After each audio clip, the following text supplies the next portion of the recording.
মার্কিন স্টেট ডিপার্টমেন্টের সর্বশেষ নিয়মিত ব্রিফিংয়ে উঠে এসেছে বাংলাদেশের কোটা আন্দোলনকারীদের উপর ছাত্রলীগের হামলার প্রসঙ্গ।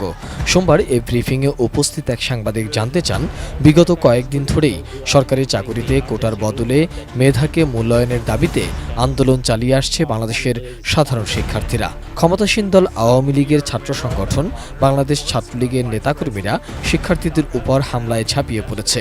এতে সব মিলিয়ে অন্তত 500 জন আহত হয়েছে বলে ইতিমধ্যে জানা গিয়েছে। ছাত্রলীগের নেতাকর্মীরা হাসপাতালের অভ্যন্তরে ঢুকেও যেসব আহত শিক্ষার্থীরা জরুরি চিকিৎসা সেবা নিচ্ছিল তাদের উপরও হামলা চালিয়েছে বলে গণমাধ্যমে খবর প্রকাশিত হয়েছে। বাংলাদেশে চলমান এই ব্যাপক বিক্ষোভ নিয়ে আপনাদের অবস্থান কি?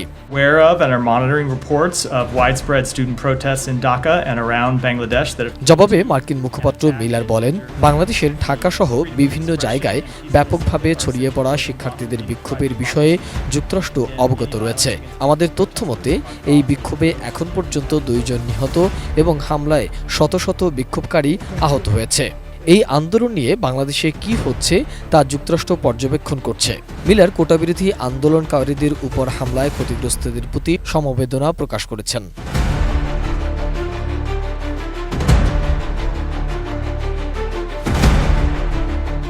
এদিকে কোটা সংস্কার আন্দোলনকারীদের উপর ছাত্রলীগের হামলার ঘটনায় তীব্র নিন্দা জানিয়ে বিবৃতি দিয়েছে যুক্তরাজ্য ভিত্তিক আন্তর্জাতিক মানবাধিকার সংস্থা অ্যামনেস্টি ইন্টারন্যাশনাল। সোমবার দিবাগত রাত 2:45 অ্যামনেস্টি ইন্টারন্যাশনাল দক্ষিণ এশিয়া শাখার ফেসবুক পেজের এক পোস্টে এসব নিন্দা জানানো হয়। সংস্থাটি জানায়, অ্যামনেস্টি ইন্টারন্যাশনাল ঢাকা বিশ্ববিদ্যালয় এবং সারা দেশের অন্য ক্যাম্পাসে কোটা সংস্কার আন্দোলনকারীদের উপর হামলার তীব্র নিন্দা করছে। হামলায় শতাধিক শিক্ষার্থী আহত হয়েছে বলে জানা গেছে। আমরা অবিলম্বে শান্তিপূর্ণ বিক্ষোভকারীদের নিরাপত্তা এবং আহতদের যথাযথ চিকিৎসা নিশ্চিত করার জন্য বাংলাদেশ সরকারের প্রতি আহ্বান জানাচ্ছি।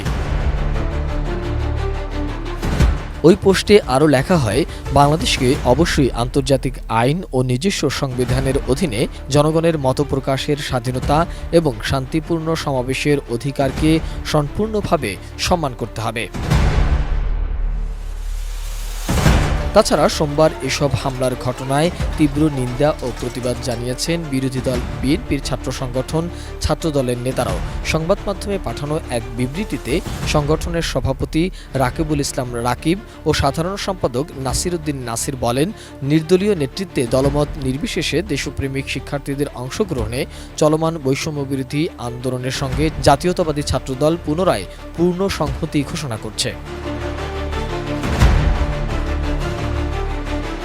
হামলার নিন্দা জানিয়েছেন ঢাকা বিশ্ববিদ্যালয়ের সাদা দলের শিক্ষকরাও। সোমবার সাদা দলের আহ্বায়ক মোহাম্মদ লুৎফুর রহমান, যুগ্ম আহ্বায়ক মোহাম্মদ সিদ্দিকুর রহমান খান ও আব্দুস সালামের পাঠানো বিবৃতিতে বলা হয়েছে, কোটা বৈষম্যের বিরুদ্ধে